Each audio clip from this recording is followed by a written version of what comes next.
decidir si sigo poniendo esta sangre en tierra, este corazón que bate su parche sol y tinieblas, para continuar caminando al sol por estos desiertos, para recalcar que estoy vivo en medio de tantos muertos, para decidir, para continuar, para recalcar y considerar. Solo me hace falta que estés aquí con tus ojos claros. Ay,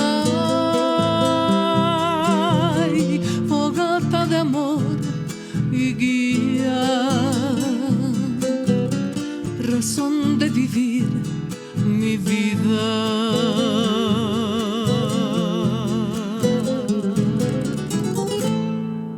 Quiero darle la bienvenida al viceministro de Justicia y Derechos Fundamentales, César Adalid Siles Bazán, que se ha tomado la molestia de venir hasta esta montaña, y por eso yo estoy muy agradecida con usted, viceministro. Bienvenido y gracias por estar aquí con nosotros. Quisiera comenzar con esta ley que es también urgente y tiene que ver con violencia.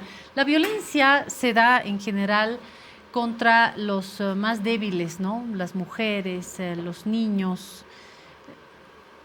Estamos hablando de la ley de imprescriptibilidad de delitos sexuales contra niñas y niños. Esto en parte a raíz de este escándalo que se ha vuelto a despertar.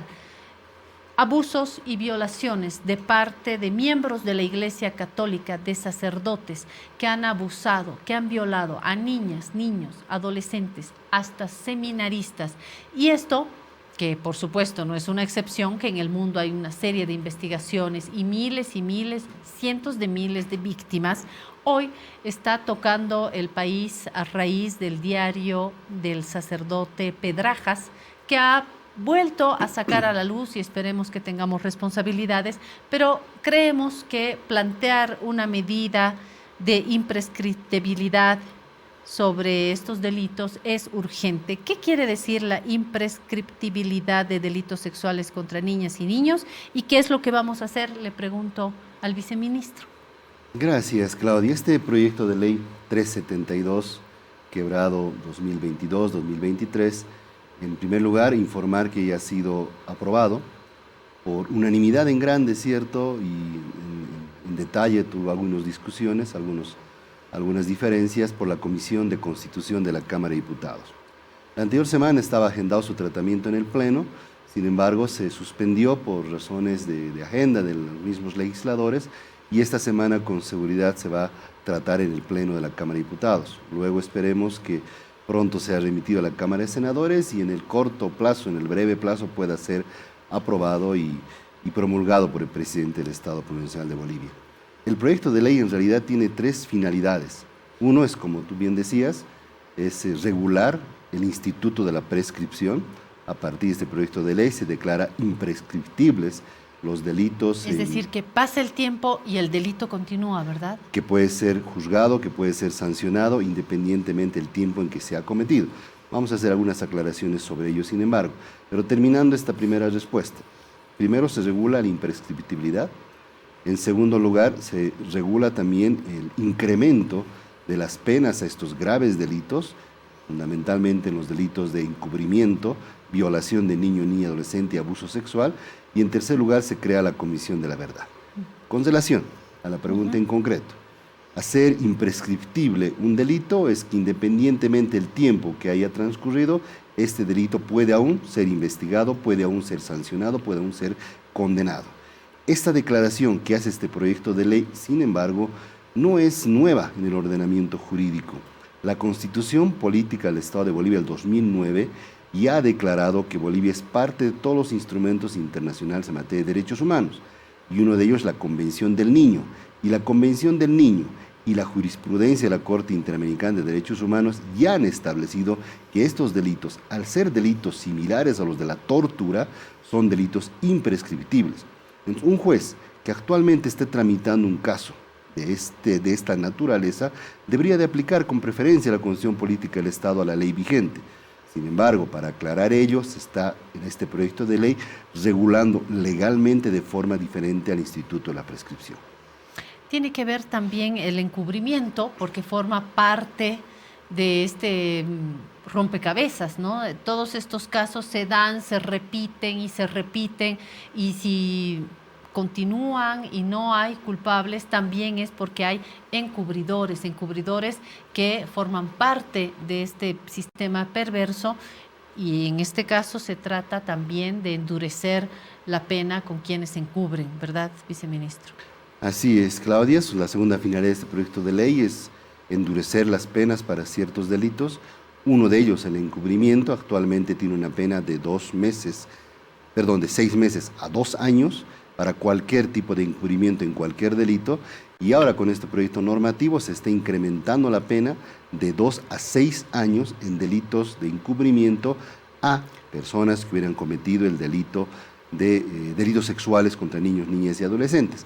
Aclarar también, decías tú al principio, que esta norma surge como reacción a estos graves hechos que se han producido en Bolivia, emergentes de la lectura y de la difusión del diario del padre Pica, que no únicamente está dirigido a cierto sector de la sociedad o a los miembros de la iglesia.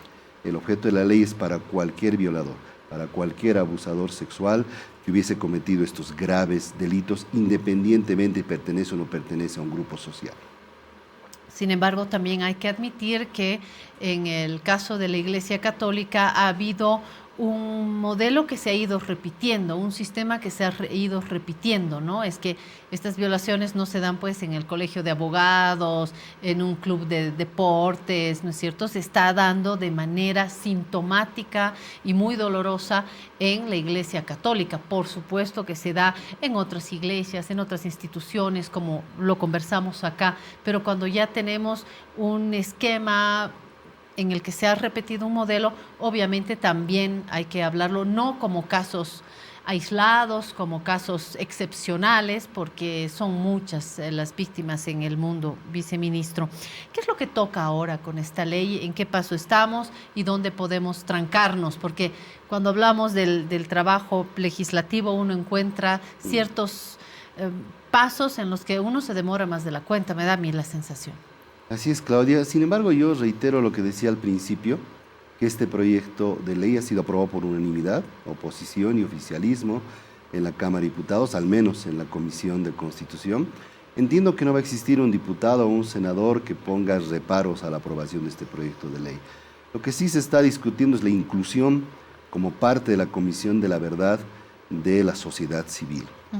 El proyecto normativo crea la Comisión de la Verdad como una instancia de esclarecimiento de los hechos de violencia sexual, delitos sexuales contra niños, niñas y adolescentes, y este proyecto normativo conforma una comisión interinstitucional conformada por 3 órganos del Estado: el legislativo, el ejecutivo y el judicial. Existe la posibilidad, eso así proponen algunos diputados y senadores, de incluir a la sociedad civil.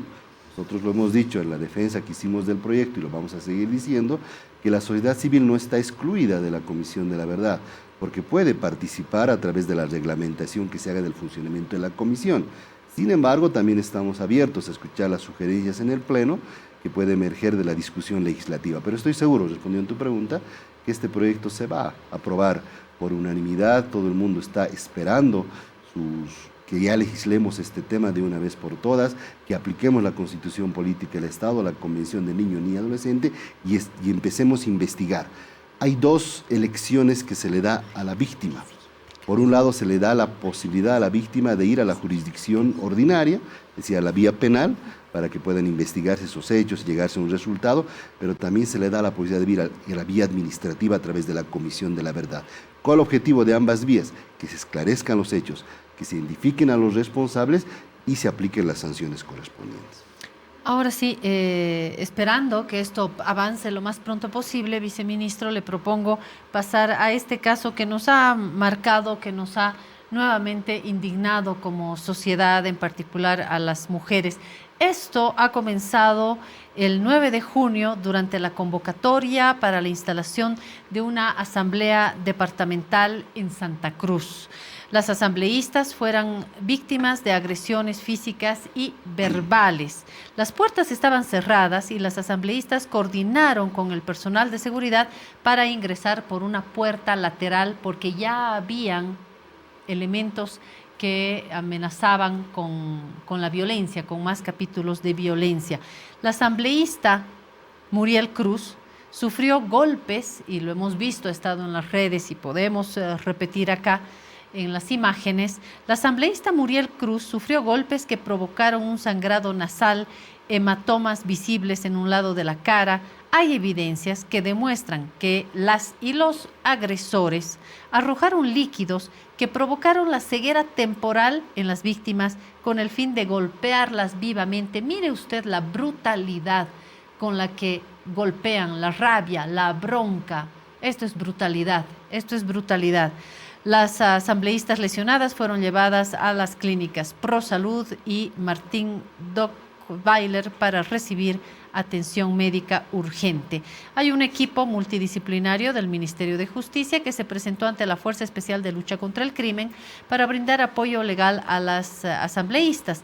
Se está coordinando con el Ministerio Público y se participa en las diligencias investigativas para esclarecer estos hechos y poder de esta manera sancionar a los responsables. Se ha activado un mecanismo de prevención, atención inmediata de defensa de los derechos de las mujeres en situación de acoso y violencia política, según lo establecido en el Decreto Supremo 2935, y se ha convocado también a una reunión del mecanismo de prevención y atención inmediata para este 14 de junio. Este apoyo es proporcionado por el equipo multidisciplinario del Servicio Plurinacional de Asistencia a la Víctima y los Servicios Integrales de Justicia Plurinacional. Bueno, aquí usted me dirá mucho ruido en siglas, en atención de un lado, atención del otro, pero es lamentable que ya se haya vivido esto. Esto no es democracia, es decir, una mujer que por ocupar las funciones que ocupa, por pensar lo que piensa, por pertenecer al color que pertenece, se somete a esta agresión, a esta brutalidad. Por favor, hemos escuchado que se trata de activistas. ¿Qué activistas ni qué 8 cuartos? A mí me indigna enormemente esto. Y lo repetimos porque me parece que estas imágenes son clarísimas para identificar a los responsables. Viceministro, primero como boliviano, ¿qué le provocan estas imágenes? A mí Sí. mucha indignación. Claudia, no solamente provoca indignación, provoca, incluso diría yo, rabia de ver que en Bolivia todavía se están produciendo estos hechos de violencia, de discriminación, de racismo.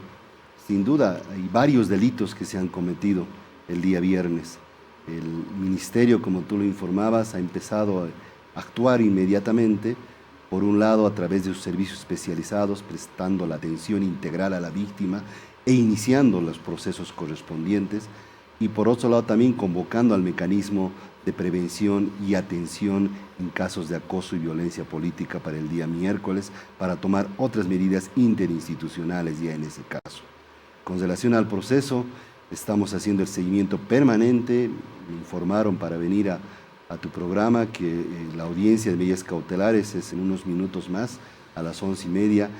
De esas imágenes que vemos, 14 personas fueron identificadas, están imputadas, 12 mujeres y 2 hombres, y hoy día esperemos que se haga justicia también en cuanto a la imposición de las medidas cautelares que corresponda para cada uno de ellos. Ahora tenemos un tema bien redondito para compartir con usted. ¿Qué más redondo que un texto? ¿Qué más completo que un texto? Hoy, cuando todo es un tweet, cuando todo se dice en una línea, cuando todo es un TikTok de 30 segundos, cuando todo es un recorte, una declaración en un titular, ¿cómo no vamos a valorar un trabajo completo, una reflexión completa, impresa? Es nuestro columnista, ahí está, gracias. Más allá del PIB, el otro desarrollo de Gabriel Loza Tellería columnista nuestro, colaborador, columna también vertebral de esta mesa de economía. Ha sido un economista que ha cumplido altas funciones y que hoy es uno de los expertos a quienes siempre consultamos. Gracias, Gabriel, por traernos el texto y por compartirlo hoy y permitir una primera mirada en este espacio tan corto, en este programa, para invitar la lectura. Gabriel, bienvenido como siempre.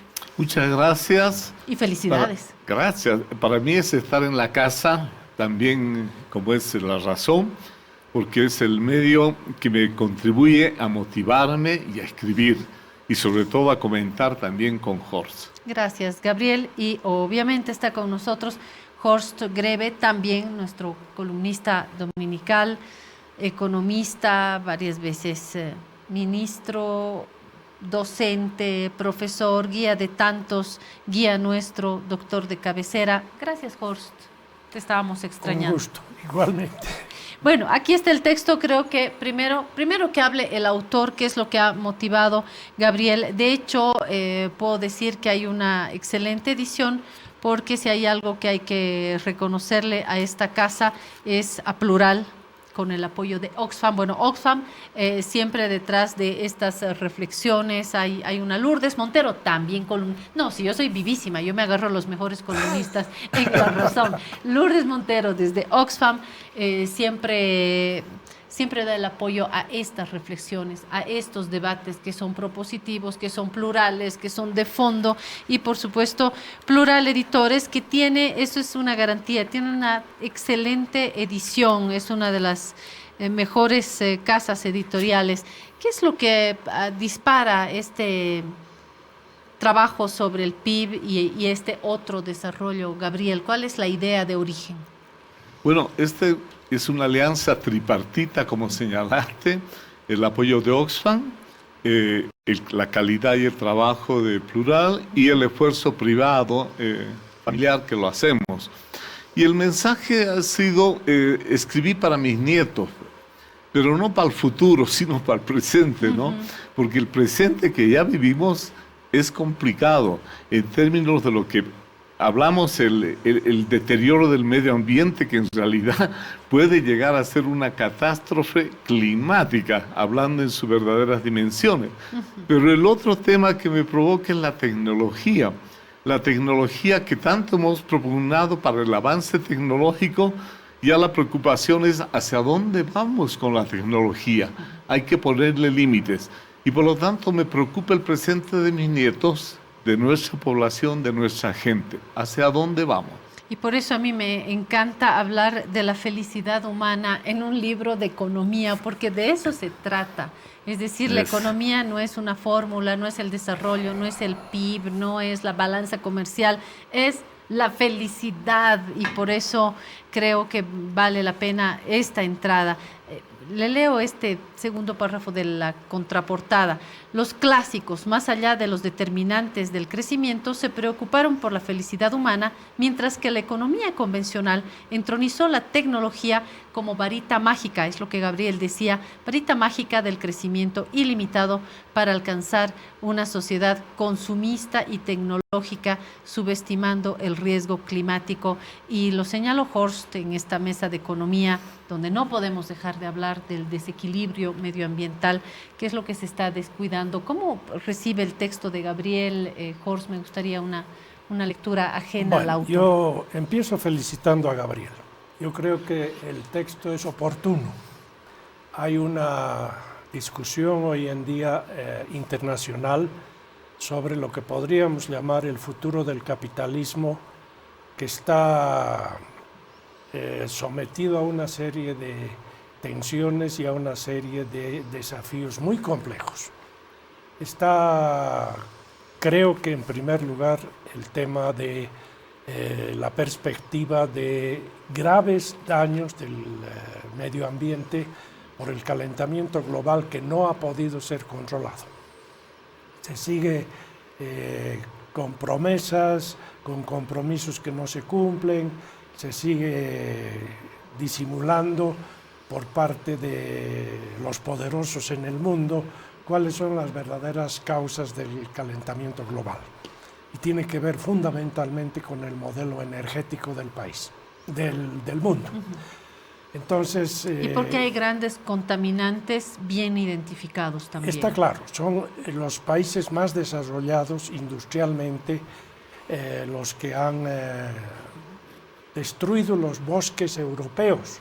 Europa no era como es ahora, pero hace 200 años han empezado a talar los bosques y hoy en día tienen unos problemas de sequedad, de inundación. Incendio.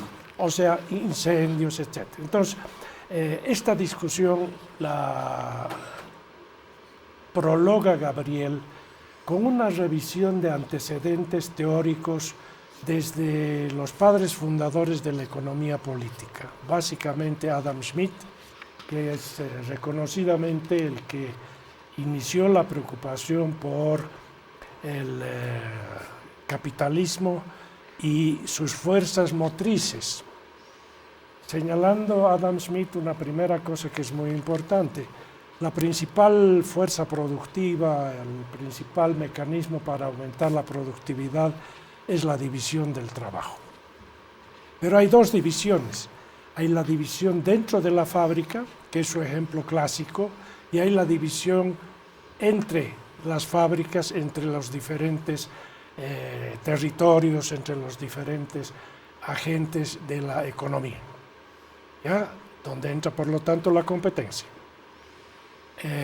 Y de ahí han avanzado a lo largo de etapas que podemos caracterizar como los ciclos del desarrollo tecnológico, dicen unos, otros dicen los ciclos de las revoluciones industriales.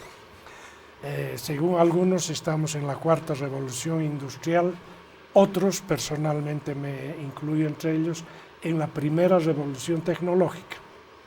¿Qué es lo que, Jorge, la te diferencia permite es la entrar en siguiente. esta categoría? Cada revolución industrial ha modificado instrumentos de trabajo o fuentes de energía.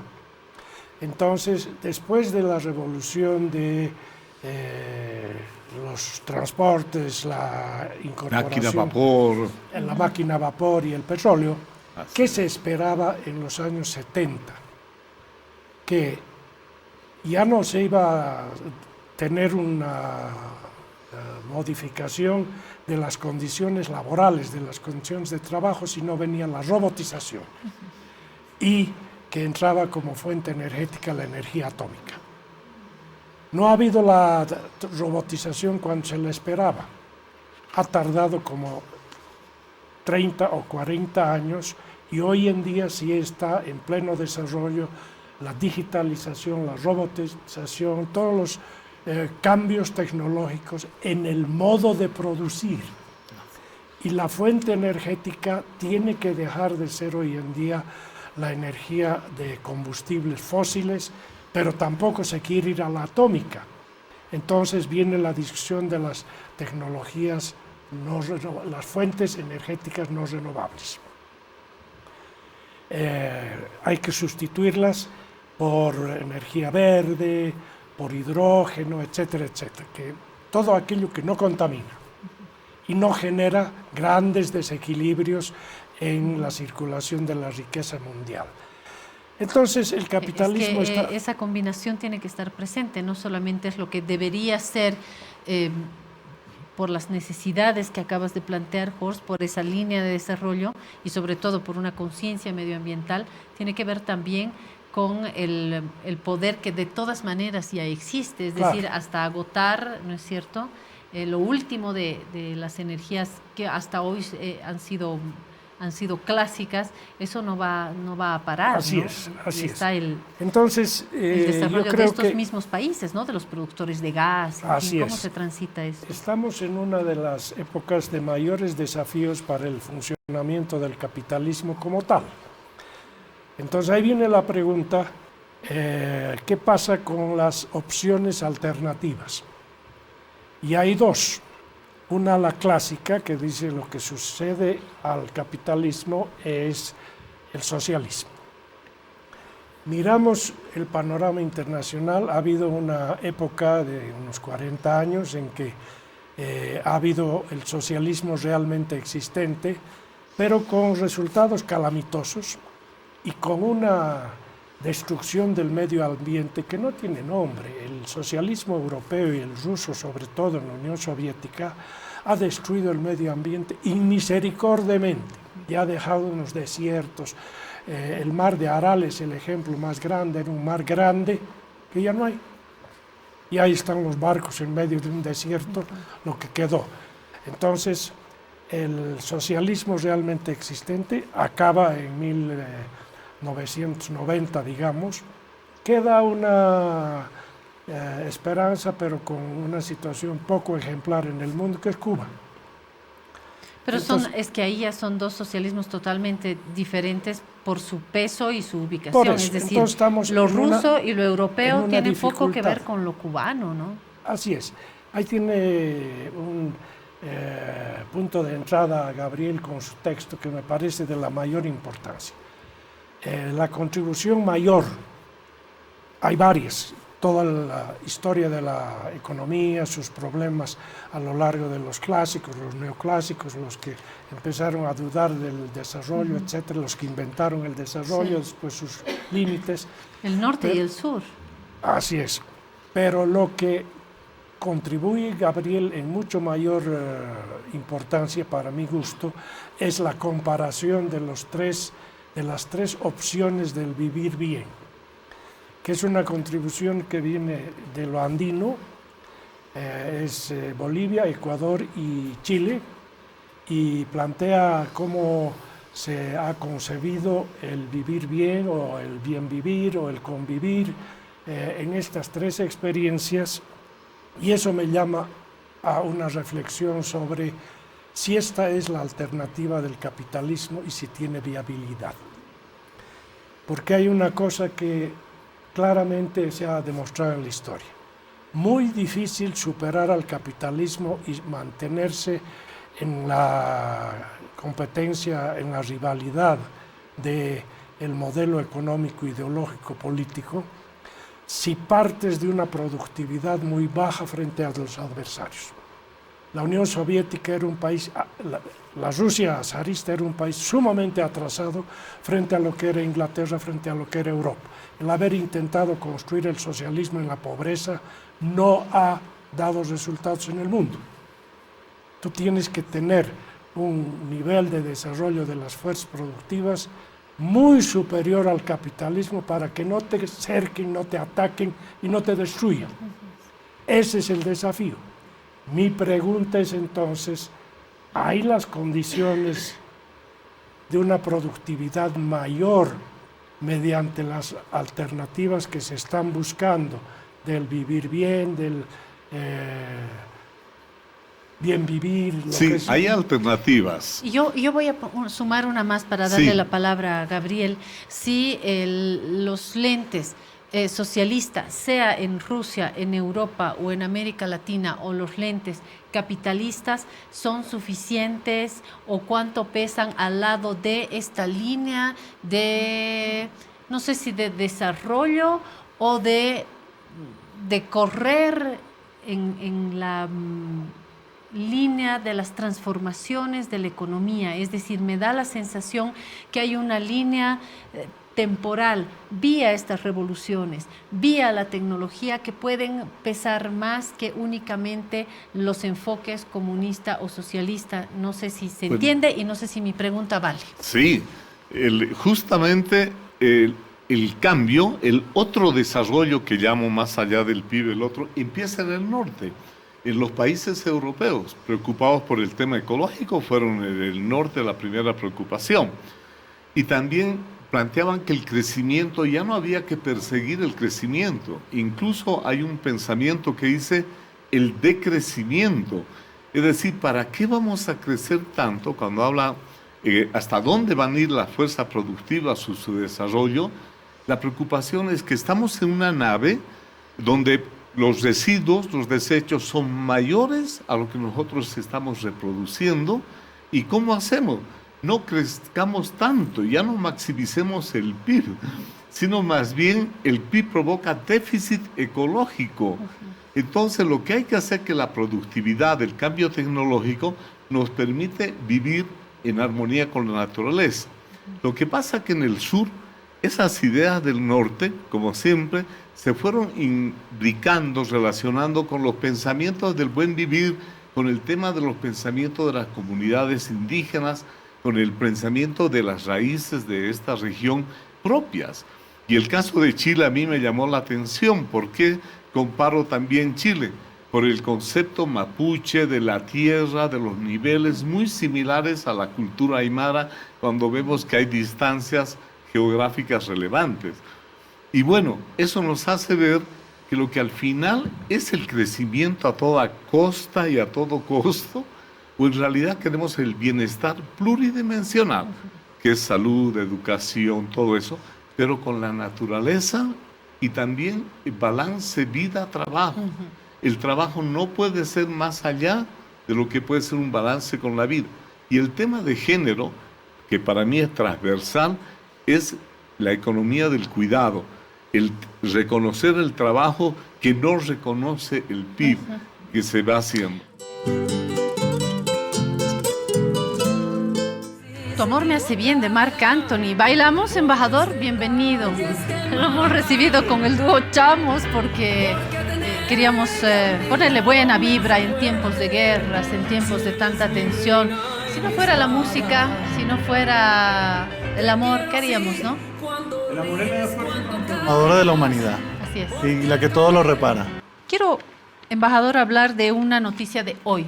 Ajá. Hemos convocado para una noticia de hoy. Está acá en nuestra subapertura, en la portada de hoy.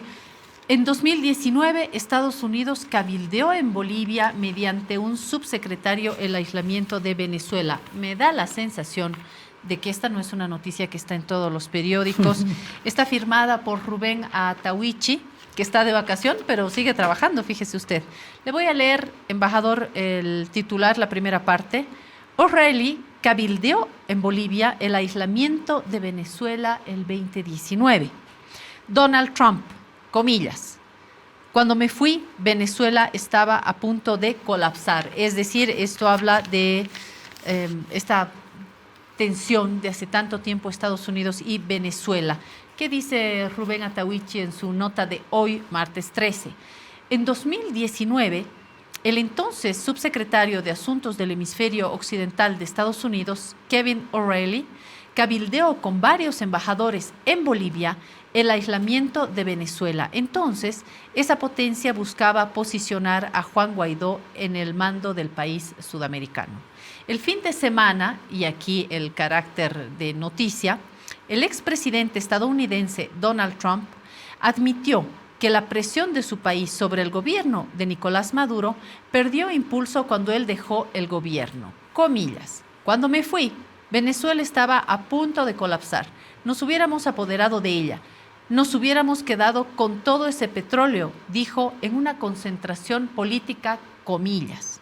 La obsesión de Trump sobre Venezuela fue evidente a finales de enero 2019, cuando se decantó por la histórica asunción de Juan Guaidó, entonces titular de la Asamblea Nacional de Venezuela, como presidente encargado de la nación caribeña, presidente que posteriormente Yanine Áñez acá reconoció, algo que ni el presidente Evo Morales hizo, ni el actual presidente Arce, porque obviamente hay una lectura política en todo esto.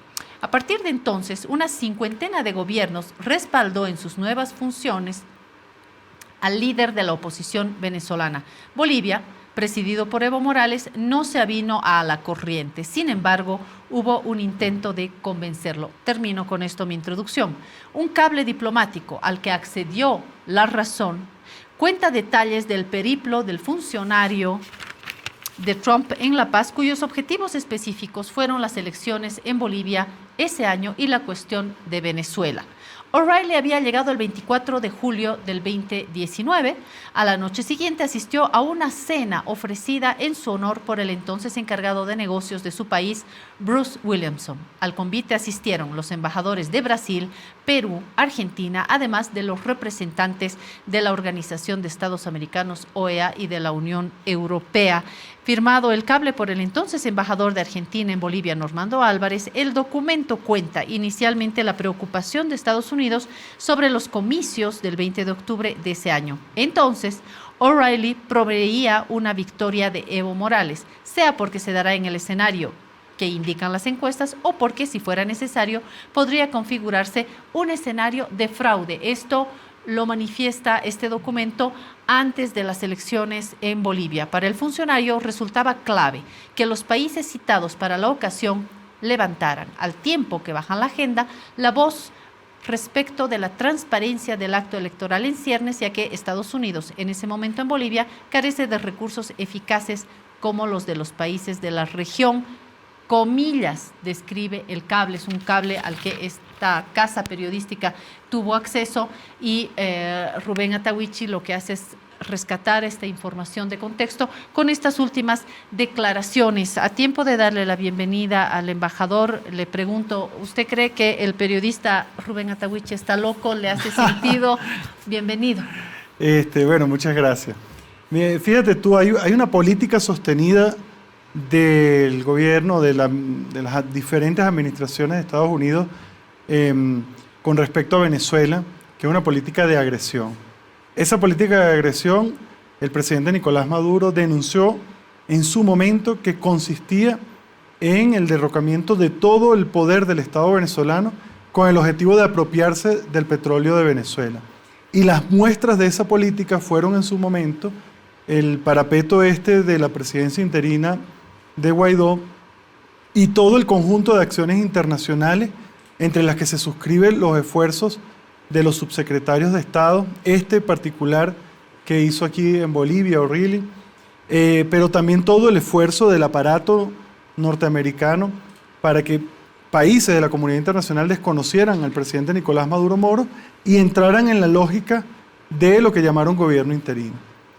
Todo estuvo, digamos, argumentado sobre la defensa de los derechos humanos de los venezolanos y sobre una crisis humanitaria en Venezuela, incluso llegando a convocar la responsabilidad de proteger o la visión de que había que hacer una intervención humanitaria en nuestro país. La verdad es que todo el sistema de sanciones contra Venezuela, a todo el sistema de sanciones contra Venezuela se le sumaron agresiones diplomáticas, agresiones militares con cuerpos paramilitares que se dijeron contra el país, y todo era por el petróleo. Ahora veamos un poco la cosa en el arco histórico. ¿Para qué la administración norteamericana, para qué el Pentágono, para qué el Departamento de Estado necesitaba el petróleo de Venezuela? Para prepararse a la agresión contra una potencia energética. O sea, previo a esta guerra Rusia-Ucrania. La necesidad que señala Donald Trump de esa ambición por el petróleo venezolano en un contexto geopolítico puede interpretarse como la preparación de los Estados Unidos de Norteamérica para poder confrontar después a Rusia teniendo los depósitos petroleros a su plena disposición. En este mismo arco histórico hay un antes también, embajador, y es un inicio anterior. No hay que hablar de Maduro, hay que irse hasta Chávez para entender también este otro arco que es el político y una clara oposición pues entre el gobierno norteamericano en general, los últimos gobiernos norteamericanos que tienen, digamos que, un abanico más corto del que se dio en Venezuela, que pasó de la noche al día, del día a la noche, ¿no es cierto? Hay una transformación en lo ideológico que por supuesto ha tenido su peso en la región y que Estados Unidos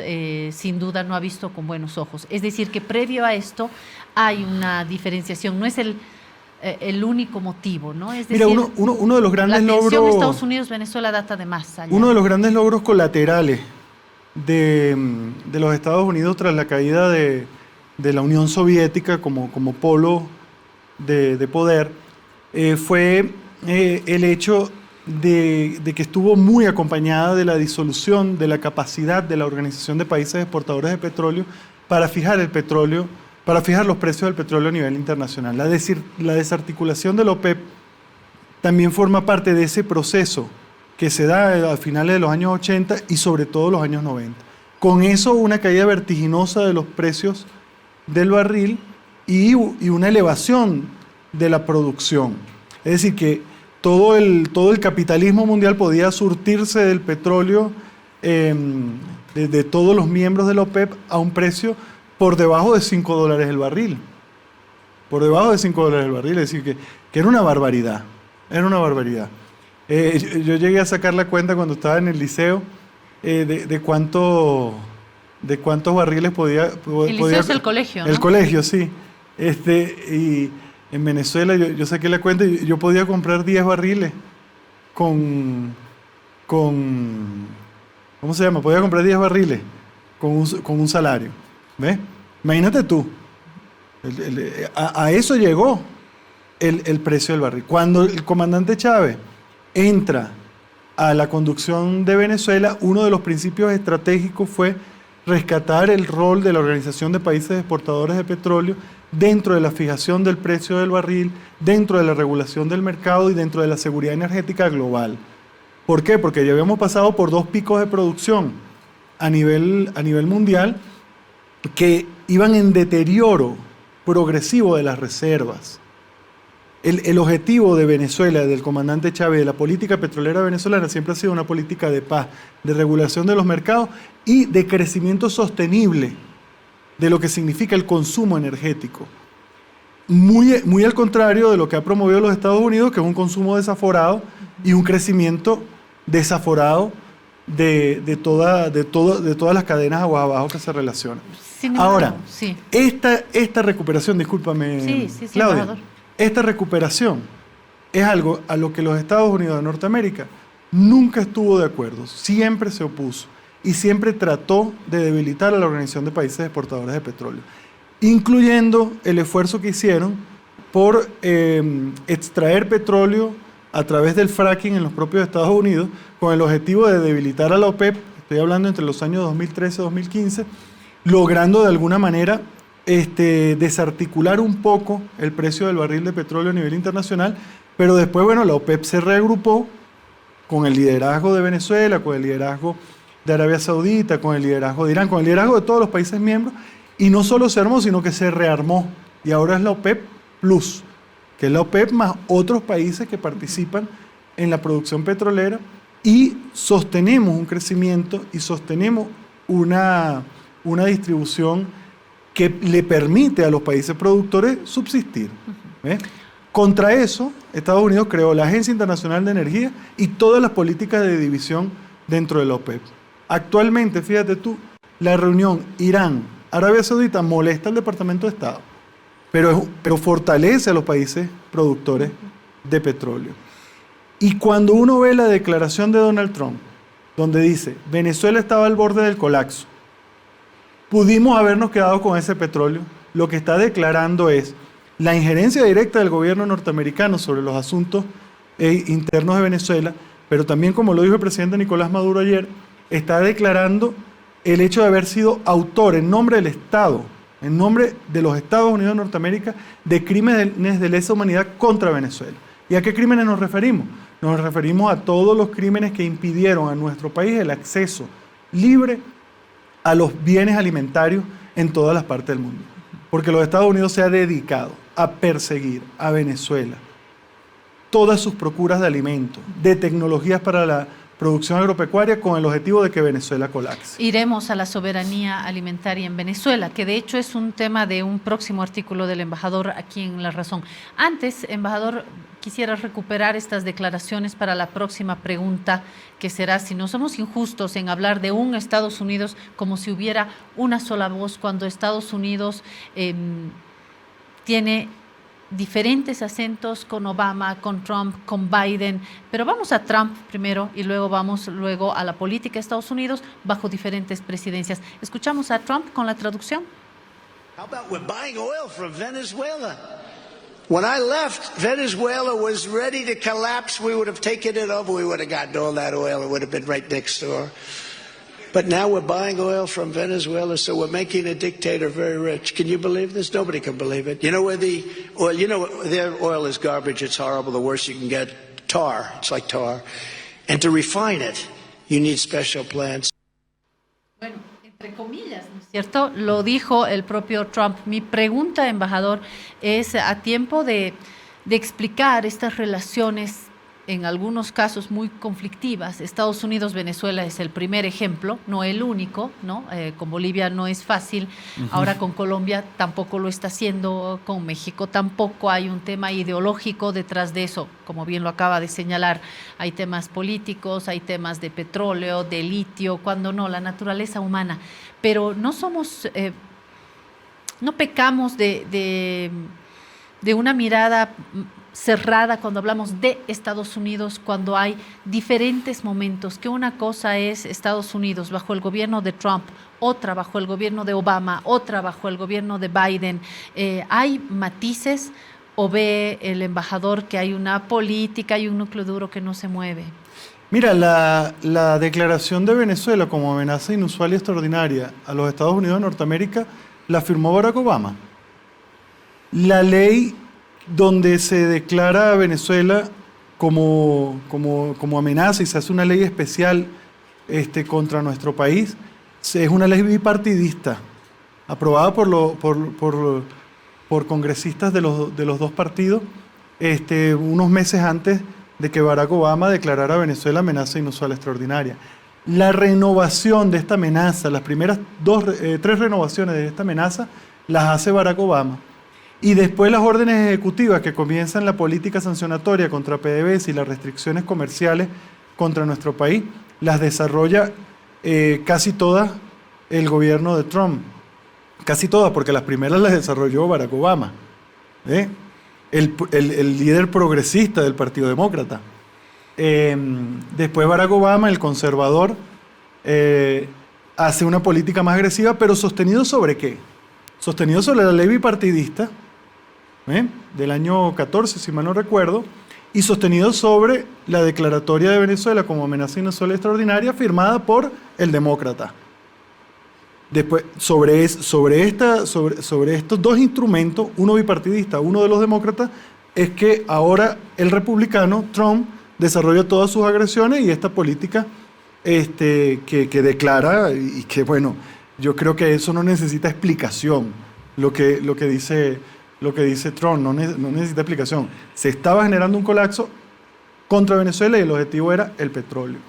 Y ahora que hay un gobierno de carácter demócrata, siguen las sanciones, sigue la misma ley bipartidista del año 14, sigue la misma amenaza inusual extraordinaria firmada por el demócrata Obama, siguen las mismas sanciones vigentes firmadas por el republicano Trump, más las nuevas que se sumaron en el gobierno de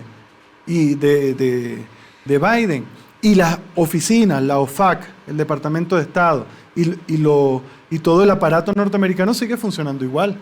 Por eso es que nosotros hablamos de una política sostenida de agresión contra el país.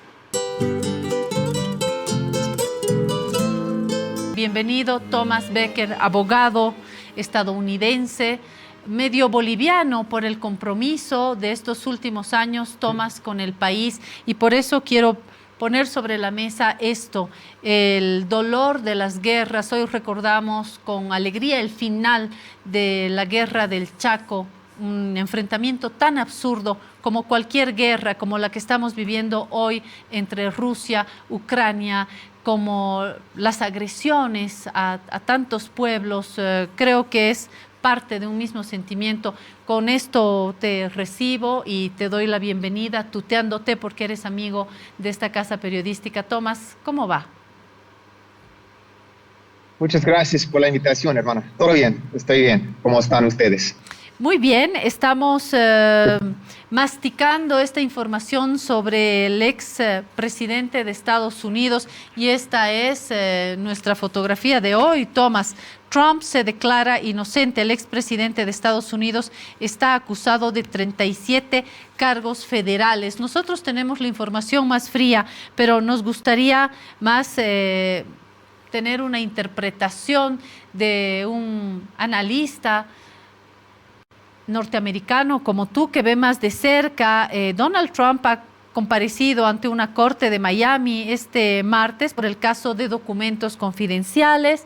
Se enfrenta, como lo dice nuestra edición de hoy, a 37 cargos, incluyendo una retención ilegal de información relacionada a la seguridad nacional, obstrucción a la justicia, falso testimonio. Se han conservado cajas de documentos, algunos almacenados, tú me dirás si estoy loca, si estoy equivocada, almacenados en un cuarto de baño que contienen secretos nucleares, según el acta de acusación. Según el fiscal especial Chuck Smith, la violación de leyes de seguridad pone obviamente al país en peligro, y Trump se considera víctima de una cacería de brujas y acusa a la izquierda radical. ¿Qué dice la izquierda? Yo creo que tú eres parte de la izquierda en Estados Unidos. ¿Cómo lees todo esto, Tomás? Bueno, tú has mencionado algo muy importante, porque la defensa de Trump, mucha gente dice, tal vez fue olvidó que tenía estos documentos, pero tenemos que recordar que él trató de esconder estos documentos. Su asistente estaba escondiendo los documentos, hay video de esto.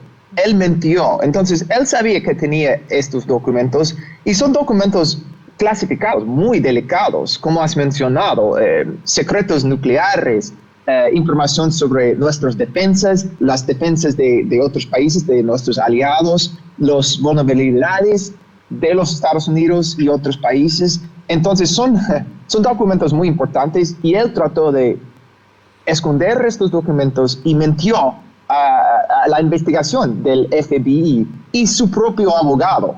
Él trató de esconder esos documentos de su propio abogado.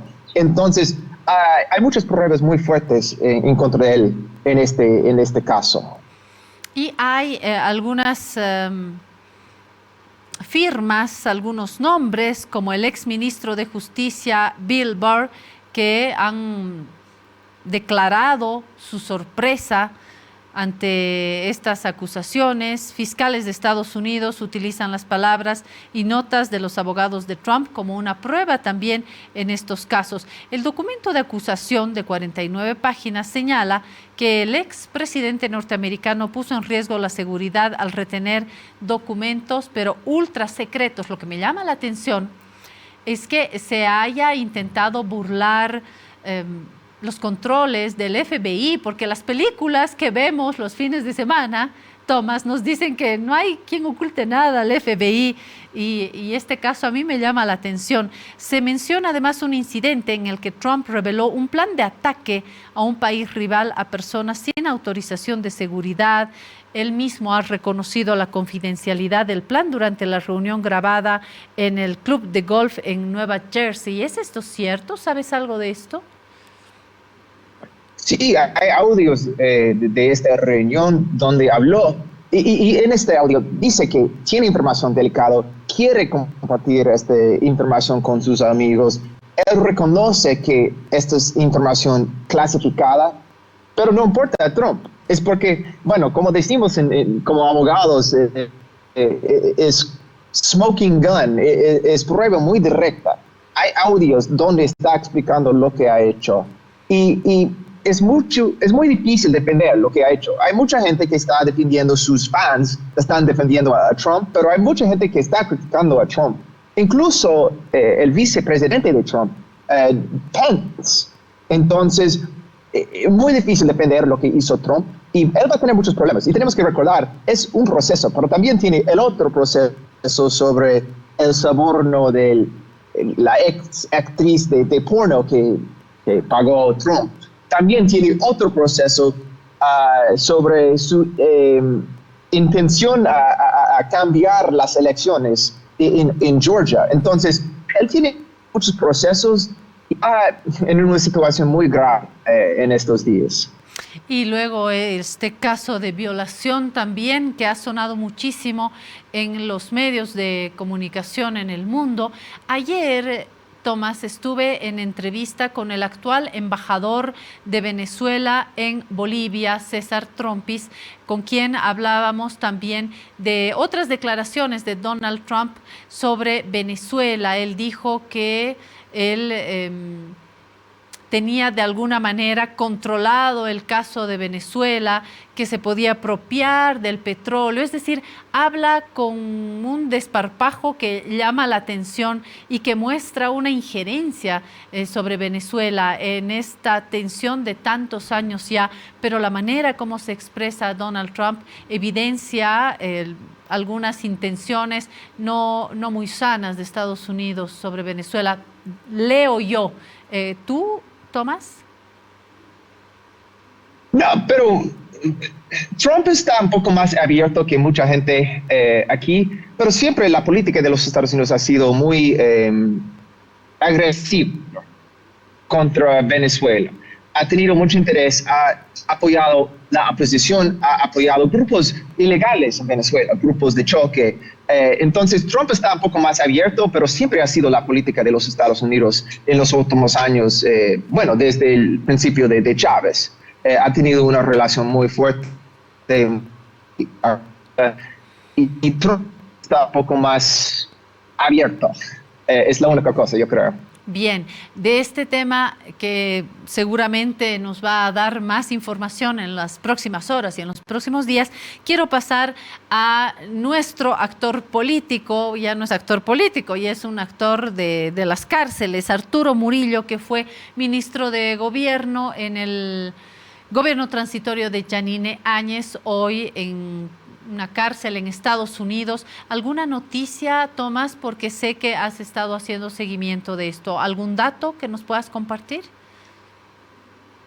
No, está en cárcel, está en Florida. Hay mucha esperanza que con la gente aquí, que Trump está con él, porque su caso también está en el distrito sur de Florida, entonces están en el mismo distrito. Tal vez pueden compartir una celda juntos, pero no hay muchas noticias, no hay mucha información. Ya se declaró culpable, recibió su sentencia y está en cárcel. No tenemos mucha más información. Yo creo que tiene que servir su sentencia. Me imagino que, según lo que he escuchado, el gobierno está pidiendo su extradición, pero yo creo que no va a avanzar mucho porque los Estados Unidos tienen interés en este caso. Vamos a seguir, amigos, en Piedra, Papel y Tinta de hoy, jueves 15 de junio de 2023. Ya tenemos a nuestra siguiente invitada. Le voy a dar la más cordial bienvenida a doña Nadia Cruz. Ella es viceministra de Igualdad de Oportunidades. Nadia, bienvenida, ¿cómo está? La hemos invitado, amigos, si ustedes han visto, hemos ido compartiendo durante estos días información sobre la violencia que hay contra las mujeres en el ámbito político. Hemos visto cómo han agarrado a patadas a una asambleísta en Santa Cruz, a la señora Muriel Cruz, pero también acá en La Paz hemos tenido una última denuncia de una concejal aquí en La Paz que ha denunciado a su propio correligionario por acoso y por violencia política. Le voy a preguntar primero a Nadia, ¿qué opina de estos dos casos, Nadia? Usted ha visto las imágenes seguramente de lo que pasó en Santa Cruz hace poquito nada más con la asambleísta Muriel Cruz. Que son una demostración o son la prueba fehaciente de que todavía es necesario tener normas y políticas específicas en cuanto a protección de los derechos de las mujeres. Que la situación de desigualdad en el ejercicio de los derechos sigue latente, que lastimosamente el patriarcado sigue restando o sigue cobrándole con la vida, con la integridad, con los proyectos de vida de las mujeres, los espacios que se están tomando.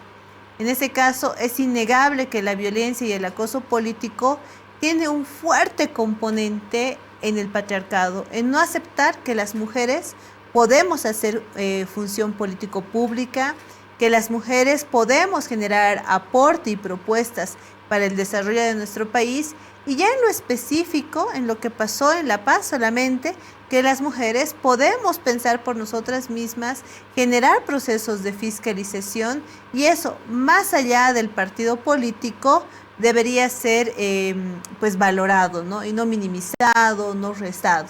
En el caso de Santa Cruz, el grado de violencia, la brutalidad, el ensañamiento con el que se ha actuado, también demuestra que esta violencia política que ayer en el mecanismo las compañeras asambleístas, un compañero asambleísta señalaba, no data de ahora, no es el primer acto de violencia, es más bien una serie de actos que sistemáticamente se han ido desarrollando en el tiempo y que ahora realmente piden justicia. Necesitan una sanción ejemplificadora que ponga en alto estos hechos, que no se repitan nunca más y que le aseguren, en el caso de las mujeres particularmente, la posibilidad de ejercer sus funciones con tranquilidad y aportando para sus territorios. Pero hay un componente más, creo, Nadia, que tiene que ver, decía la concejala acá en La Paz, mis polleras se respetan, dice. ¿Y cree usted que el componente de la discriminación, incluso del racismo, también forman parte de todo esto? Claro que sí. No olvidemos que la violencia política en razón de género se funda o tiene como eje central la condición de ser mujeres. Pero hay que también tener una mirada de interseccionalidad. Una mujer, cuando se presenta ante el exterior o ante la población, no se presenta solo como una mujer.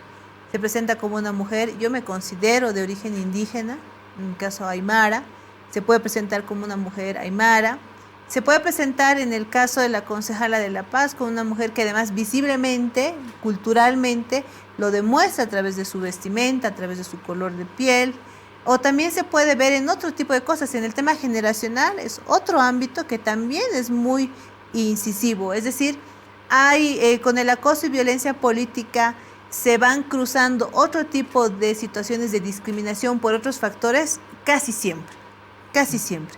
Y el tema indígena, el tema originario, la autodeterminación o la autoidentificación con una nación o pueblo indígena originario, generalmente es una de las determinantes muy concurrentes en este tipo de casos. ¿Cómo ha influido en Nadia ahora esto de la polarización que estamos viviendo en el país? En Santa Cruz, por ejemplo, acá en La Paz también. ¿Cómo ha influido todo esto sobre la violencia que ya de por sí es fuerte en el ámbito político contra las mujeres? Bastante fuerte. Yo creo que la polarización sigue latente, siempre es algo que en la superestructura todavía cuesta desmontar, pero en el caso de Santa Cruz yo he visto a lo largo de los años que existe mucha irresponsabilidad y uso por parte de algunas figuras políticas en relación a la gente. Y en lugar de ir a un debate público, ir a un debate institucional dentro de los espacios que corresponden, será una asamblea legislativa departamental, será un proceso de diálogo entre ejecutivos, legislativos, a través del control social en caso de relacionamiento con poblaciones, lastimosamente se recurre a algo que es muy lastimero para la población, y usar grupos de civiles, los que entre comillas se llaman activistas. En su momento creo que la comisión fue clara al identificarlos como grupos paraestatales por el grado de violencia al que pueden incurrir y la permisibilidad del Estado con estos, pero utilizar grupos de civiles para generar confrontación ante aquello que no puedes debatir, ante aquello a que lo que no le puedes, si quieres, ganar dentro del marco legal e institucional. Y claro, es muy bajo utilizar población civil en este caso. Y lo que ha ocurrido recién el 9 de junio es una clara muestra de aquello. Tú no estás de acuerdo con la posesión de un líder indígena o de un representante indígena. Tú no estás de acuerdo con la forma en que un pueblo indígena se está determinando, autodeterminando, están tomando una toma de decisiones. Y en lugar de ir a un debate legal, constitucional, si quieres político en el seno mismo de la Asamblea Legislativa Departamental, lo que haces es utilizar grupos de choque y vas y tomas los francos más vulnerables. En este caso, las compañeras. El ataque sistemático que ha habido durante el 9 de junio ha sido contra mujeres. Las han identificado y las querían agarrar a ellas.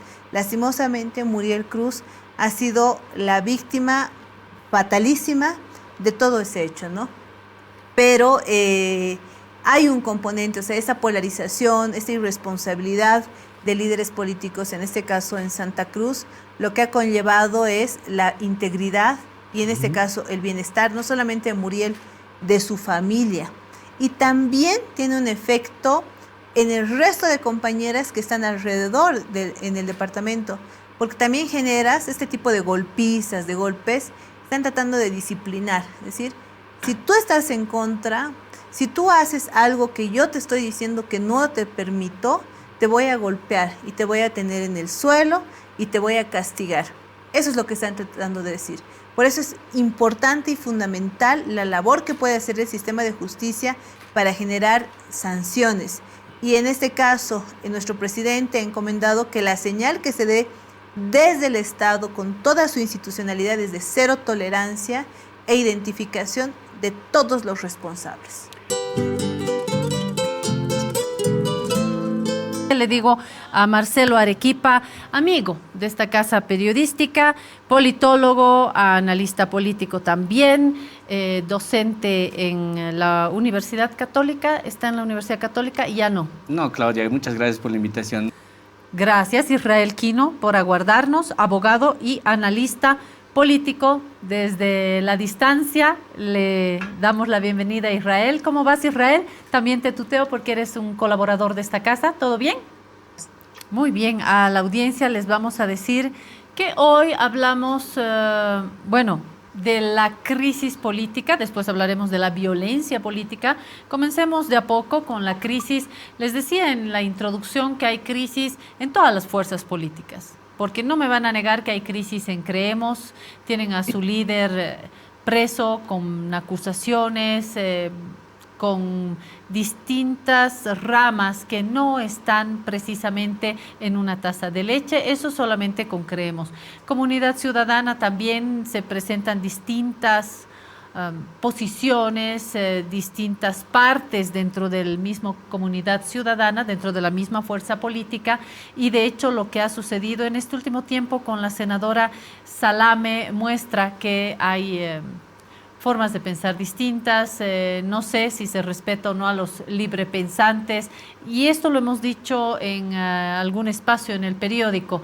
Cuando se trata de enfrente de la fuerza opositora, uno siempre defiende a los librepensantes, pero cuando estos librepensantes están en la fuerza de uno, ahí es diferente.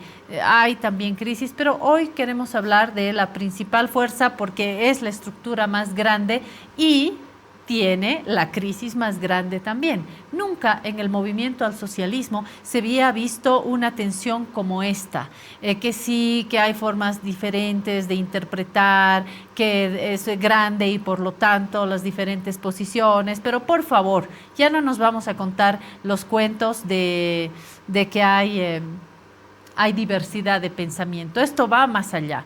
Las cosas que se han escuchado, las expresiones, las acusaciones entre líderes, presidentes, expresidentes, ministros, diputados, han llegado a un punto en el que el MAS no puede ocultar una muy preocupante crisis para su fuerza política, pero por el peso que tiene en el país, por supuesto para el país también. Hasta ahí llego yo, ustedes dirán. Comencemos acá en el estudio, Marcelo. Gracias, un saludo también para Israel. Mira, creo que estamos viviendo, y yo pondría un punto de inflexión aquí en lo que acabas de comentar, este punto de turbulencia política muy fuerte. ¿Cuándo comienza? Comienza, creo yo, en el inicio de la segunda mitad del mandato del presidente Luis Arce.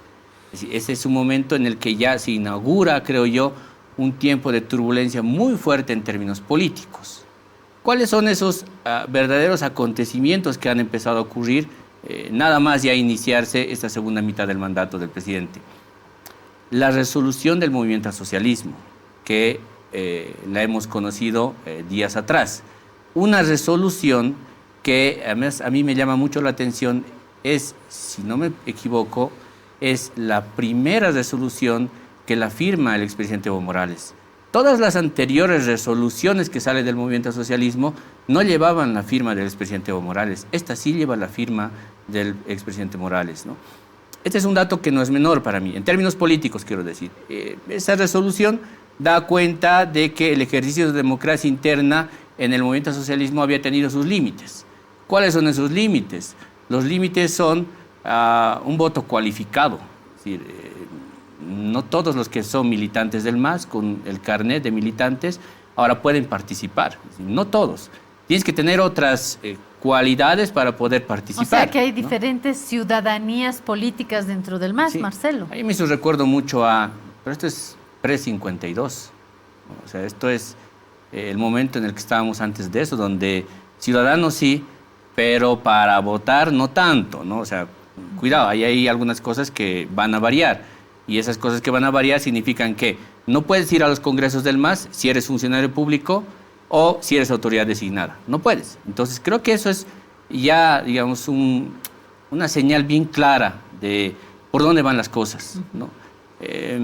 Y el otro punto, el otro acontecimiento que me animo un poco a mencionar es, para cerrar esta idea, es la conferencia de la ministra de la Presidencia. Una conferencia de prensa que tiene que ver ahora sí con una respuesta política, creo, como antes no la habíamos visto. Una respuesta contundente y clara a ese comunicado y a las declaraciones del vicepresidente del MAS, Gerardo García. Unas declaraciones muy contundentes y muy vehementes. Eso ha recibido una respuesta inmediatamente, casi al día siguiente o en ese mismo momento. Y la respuesta ha sido, a mi juicio, algo muy poco meditado en términos estratégicos, porque se ataca a la persona porque es persona, no se ataca a la persona por sus ideas. ¿En qué se marca esto? Asambleístas nacionales denominados como parte del evismo, diciendo que la ministra de la Presidencia es una atrevida. Yo la verdad es que eso no lo veo en el marco del debate de ideas. ¿Ha sido atrevido decirle atrevida, tal vez? Ha sido desatinado en realidad, ¿no? Es decir, por eso otra vez, se ataca a la persona porque es persona, no se la ataca por sus ideas. Y yo la verdad es que veo mucho eso en el último tiempo. Veo que eso se ha instalado en el ejercicio mismo de la discusión, que no nos va a llevar a ningún lado. O sea, termina por hacer ruido en los propios círculos que tienen cada uno, pero no terminas realmente por transgredir eso, ¿no? ¿Qué dice Israel sobre este tema? ¿Está de acuerdo con la lectura de Marcelo? ¿Estás de acuerdo, Israel? Yo quisiera plantear tres variables, estimada Claudia, entre lo partidario, lo orgánico y la política. El sistema de partidos en este momento con representación en el legislativo de Claudia tiene 3 partidos, pero tiene 7 fracciones.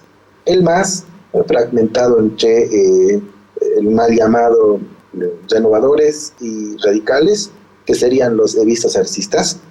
Comunidad Ciudadana está fragmentada entre los librepensantes, que son quienes aprobaron la ley del oro y no interpelaron o no censuraron a un ministro de Estado, y los antimasistas, ¿no? Y creemos fraccionado en 3: camachismo, anticamachismo y el UCSismo. Con 7 fracciones en este momento en nuestro sistema de partidos de representación en el legislativo, entonces es poco probable que puedan tener elementos de coincidencia, a menos que afecten sus propios intereses. Allí sí se ponen de acuerdo, ¿no? Y tenemos ejemplos de pronto legislativos para ello. El otro elemento está en razón del orgánico. Una convocatoria como la reciente, ¿no?, respecto a un congreso que va a tener lugar el próximo 22 de junio en la UCAeñe, entiendo, no puede vulnerar derechos políticos. No pueden existir militantes de primera afines a una fracción y los militantes de segunda funcionarios públicos no afines a la fracción convocante. Esto, Claudia, si bien uno puede disociar, ¿no?, funcionarios públicos municipales, departamentales o del nivel central, no, absolutamente todos, dice, ningún funcionario público, y bueno, aquellos que se han inscrito como militantes y adquieren derechos no solamente por el estatuto es una norma interna de un partido político, sino un derecho en la condición que la ley de organizaciones políticas 1096 les reconoce. Es decir, cuando tú eres militante de un partido, en este caso el MAS, tienes derechos, y un derecho justamente que es transversal es esa atribución, esa facultad deliberativa. Se asiste, se delibera, se tiene derecho a voz, se tiene derecho a voto, y a esto en razón de las estructuras de jerarquía interna. Pero cuando se convoca un congreso, ¿no?, esta convocatoria en particular restringe los derechos. Pero si vamos ya en lo específico, ya no en lo abstracto, no solamente a funcionarios públicos en general, allí había pues servidoras públicas mujeres, Entonces esta convocatoria puede entenderse inclusive antidespatriarcalizadora, porque esas mujeres que dice la ley de partidos políticos son a quienes se debe promocionar en general la democracia paritaria, se les está restringiendo las posibilidades de asistir y de deliberar y de ser informadas cuando la propia ley 1096 entre sus disposiciones 18 y siguientes dice estas convocatorias ampliados sean congresos, como en este caso, tienen que ser de carácter público, no restrictivo. Y yo he identificado, cuando menos, la vulneración a 4 principios que tiene la ley de organizaciones políticas y 4 disposiciones normativas en específico que transgreden esta norma. Bueno, puede ser representado ante la propia autoridad electoral y una vez que se restringe el derecho al próximo 22, ya aperturar inclusive proceso administrativo electoral a la persona jurídica Movimiento al Socialismo dentro de instancias del Tribunal Supremo Electoral, porque está sus acciones contraviniendo la normativa electoral. Finalmente, estimada Claudia, en la variable de la política. Bueno, hoy día, cuando vemos 2 sectores en la fronte, ¿no? Que prácticamente a veces no se quieren ni mirar, defienden a capa y espada a sus liderazgos, edismo, arcismo, y se paran antes que debatir, y ahí coincido con Marcelo, cuando debiéramos ver ideas, ¿no?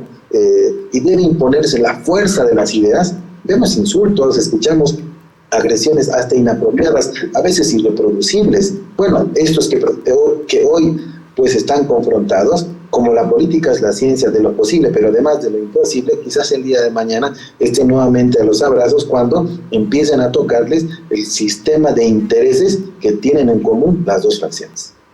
Ahí es donde quiero entrar, porque si bien Israel nos habla de un poco la perspectiva en paralelo de estas fuerzas políticas y las distintas crisis que están atravesando paralelamente, nos habla también de su perspectiva más normativa, que por supuesto que vale, pero que en estos momentos me da la sensación que queda más pequeña, más ajustada para entender lo otro, que es la naturaleza humana, Israel, que es lo que acaba de mencionar en la última parte, que responde más bien al hacer político, ¿no? Más allá de la normativa, más allá de lo que está escrito en el artículo 1, el artículo 2, la política es naturaleza humana. Y yo quisiera volver a este elemento para intentar entender lo que está sucediendo dentro del MAS y preguntar si hay algún retroceso o vamos a tener que imaginarnos nomás un más, sin más, de aquí en más. Me ha salido en rima. Yo veo 3 escenarios en lo que tú apuntas ahorita, Claudia. El primero es que muy pronto en ese congreso que está programado del Movimiento al Socialismo, se los expulse al presidente y al vicepresidente de Estado. Y ahí, pues, luego lo que tendrás... Esto es Arce y Choquehuanca. Sí, exacto. A Luis Arce y a David Choquehuanca se los expulsa. Y ahí lo que tendrás es que hacia el 2024, en la primaria electoral, el único candidato será Evo Morales, repitiendo lo mismo de fines del año 2018, ¿no? Dentro del MAS. Dentro del MAS, ¿no? Pero ahora ojo. veremos cómo eso sobrevive realmente, Claro. digamos, en el actual escenario, que es completamente distinto porque no hay una única concentración del poder, ¿no? Y eso ya lo hablamos muchas veces, ¿no? Está el poder del partido y el poder del Estado. Está dividido. El otro escenario, creo yo, es el que, producto de estas diferencias que hay hasta el día de hoy, pues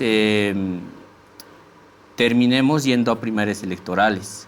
Y en las primarias electorales Evo Morales se anime a competir contra otros, ¿no? Contra Luis Arce. Sí, básicamente, digamos, que es ahora la figura de peso, digamos, más visible, ¿no? Hablando de pesos, ¿cómo percibes, Marcelo, la figura del vicepresidente David Choquehuanca? Yo creo que es una figura que es muy fluctuante en realidad, ¿no? Porque a ratos parecería intrascendente, pero a ratos también parece que aparece muy calibradamente en las cosas. Ahora, todo lo que va haciendo, pero sin embargo, creo que... ¿Tiene peso político? Tiene un peso político que es similar a un diputado uninominal.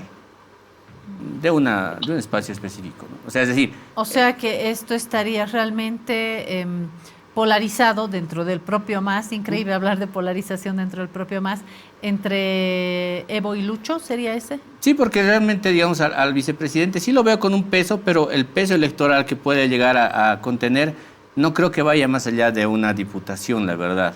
Sobre todo porque no concentra la atención, en realidad, de la opinión pública, ¿no? Y el último escenario es que la corriente y las organizaciones sociales y todo lo que significa el aparato mismo de lo que es el movimiento socialismo, los termine por desplazar a todos, a Evo y a Lucho. Los termine por desplazar a ambos y se imponga un otro escenario, un otro candidato, ¿no? Tengo 3 preguntas sobre esto para darle luego la palabra a Israel. Primera pregunta, en el primer escenario, admitamos, logran expulsar a Luis Arce, David Choquehuanca del MAS, no se van a ir a llorar al cuartito, ni Luis Arce ni David Choquehuanca. Se estaría promoviendo una otra fuerza que llame a competir en las próximas elecciones. ¿Esa es la idea que tienes, Marcelo? Es posible que ahí se constituya una otra fuerza política y ahí lo que nos falta precisar es ver cuánto realmente de porcentaje de voto representa hoy día el caudal de militante duro, que es lo que representa hoy día Evo Morales, ¿no? Y cuánto de porcentaje de voto representa la figura presidencial de Luis Arce con la militancia del MAS, pero además con los simpatizantes del MAS, que son un conglomerado. En cualquiera de estos casos, ¿estás de acuerdo con el sociólogo Fernando Mayorga, que dice que por separado pierden y que esta sería una buena noticia para las oposiciones actuales en el país y que se convertirían por separado en partidos perdedores, en fuerzas perdedoras? Mira, con mucha amabilidad, pero de verdad porque a Fernando le tengo mucho respeto a nivel profesional e intelectual, yo creo que eso sería repetir esa fórmula que decimos de las oposiciones. La suma de las voluntades es igual al éxito electoral. Y la verdad es que yo no creo que sea precisamente eso, tampoco lo que pueda llegar a ocurrir. No es esa matemática. No es la matemática la que en esa fórmula va a funcionar. Es decir, se tienen que unir porque unidos ganan, separados pierden. No creo, porque son tiempos que, de verdad que en los cuales los conglomerados electorales se mueven mucho, muy rápido y además muy volátilmente. Entonces, difiero, la verdad, un poco con esa idea. Segunda pregunta, en el caso del segundo escenario, si vamos a estas primarias internas, la bola de cristal del politólogo dice que va Evo, va Lucho, Evo con una gran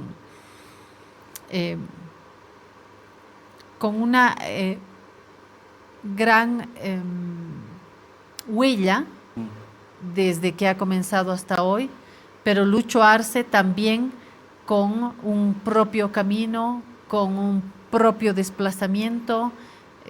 ¿Por dónde iría la intuición del politólogo? ¿Quién gana? Solamente un dato que va a colación de lo que acabas de preguntarme.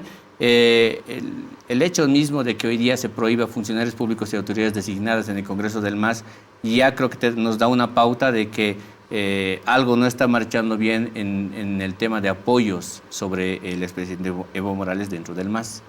Y ahí yo sumaría una cosita más. Yo no me imagino un escenario ahora en el que, digamos, Luis Arce gane la primaria electoral y un Evo Morales diciendo voten por Luis Arce. Claro. ¿No? ¿Y al revés? Exacto, al revés sí me imagino más bien esto, en el que, digamos, van a primarias electorales, gana Evo Morales, y sí me imagino más bien a un Luis Arce diciendo voten por Evo Morales, porque es que el nivel de beligerancia que tenemos en los dos lados es muy cargado en uno solo de los polos y no tanto en el otro. Entonces, si fuera el nivel de beligerancia sumamente cargado y fuerte en los dos... ¿Me estás diciendo, Marcelo, que el ala evista es más intolerante respecto de la luchista?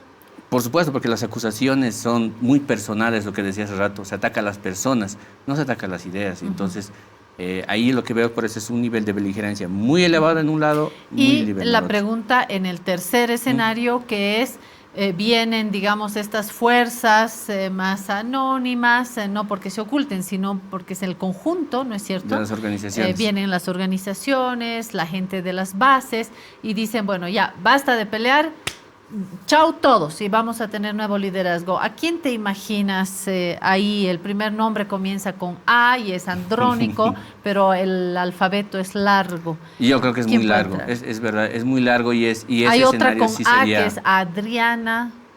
Tal vez también, pero es un buen no cuadro dentro. En la B. Claro, y es un buen cuadro, cuadros. es decir, ya tienes ahí dos buenos cuadros con nombres de cuadros políticos que con el respaldo suficiente de las organizaciones sociales que están dentro del MAS, pues podrían asumir un papel también importante. Sí, pero hay un tema, que contentar a toda esa gama de colores, de posiciones dentro del MAS. El ser grande, el ser una estructura grande, también tiene los bemoles, que es que el MAS es todo menos una unidad uniformada, es decir, hay distintas posiciones, distintas vertientes, orígenes, regiones, intereses, mezquindades, no seguiré, y entonces ser una monedita de oro ha sido muy difícil. De hecho, ha sido muy complicado lograr un factor de unidad con Evo Morales, ¿no?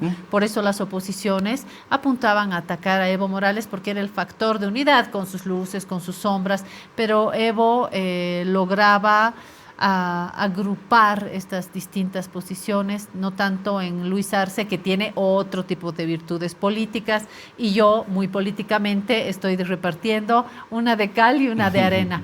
Ahora sí, Israel. Gracias, Claudia.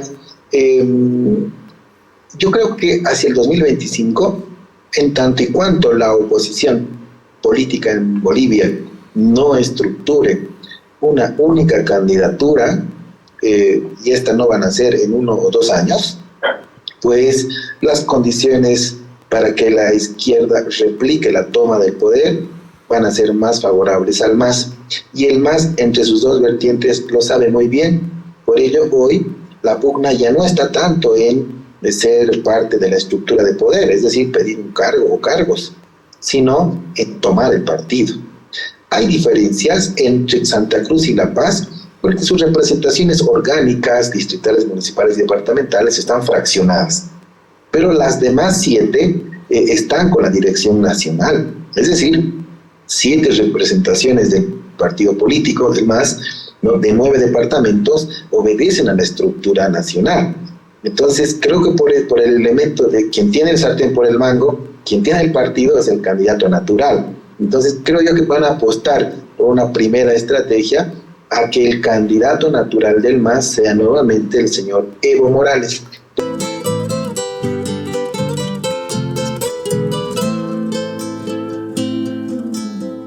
Para decidir si sigo poniendo esta sangre en tierra, este corazón que bate su parche solito y nieblas, para continuar caminando al sol por estos desiertos, para recalcar que estoy vivo en medio de tantos muertos, para decidir, para continuar, para recalcar y considerar. Solo me hace falta que estés aquí con tus ojos claros.